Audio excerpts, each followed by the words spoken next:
There's absolutely crucial context here that we cannot overlook. East Jerusalem is illegally annexed Palestinian territory that Israel took over to the condemnation of the entire world, including the United Nations, the International Court of Justice, and actively on the ground in East Jerusalem. Israel is carrying out home demolitions of Palestinians, pushing Palestinians out of their homes and allowing some settlers to take over those homes. So in essence, Israel is denying Palestinian rights to Jerusalem. But he did seem to want to have it both ways, didn't he? Because on the one hand, he says, look, this is the capital.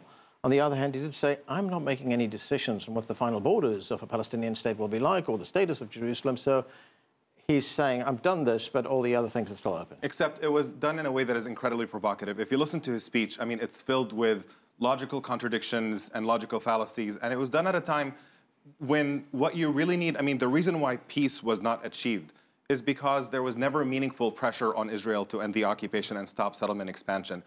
There was tepid criticism, but U.S. military support and diplomatic cover continued unabated.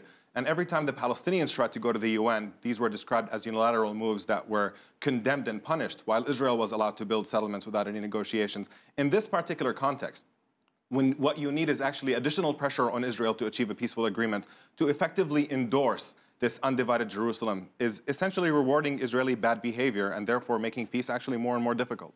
Omar, can President Abbas go into any future peace process with any credibility at this stage? I simply don't think so. And frankly, it's even before this move. I mean, the U.S. was never an honest broker for peace during this entire peace process. I mean, as we pointed out, the peace process failed for a very specific reason.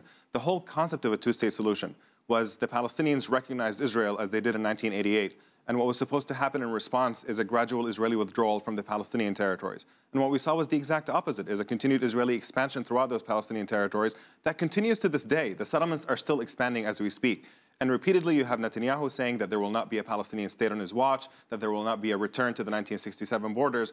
And in light of this type of rhetoric, the peace process was already dead to begin with. And so for the U.S. to not criticize or harshly condemn or work against Israeli policies in the Palestinian territories, but to go as far as to effectively endorse Israel's capture of East Jerusalem, which, by the way, I know that he did not define the boundaries, but he is responding to the congressional law, which basically references Israel's capture of Jerusalem in '67 and says it must be undivided. So in that particular framing, he is effectively endorsing Israel's capture of all of Jerusalem. And so there is no peace process to speak of.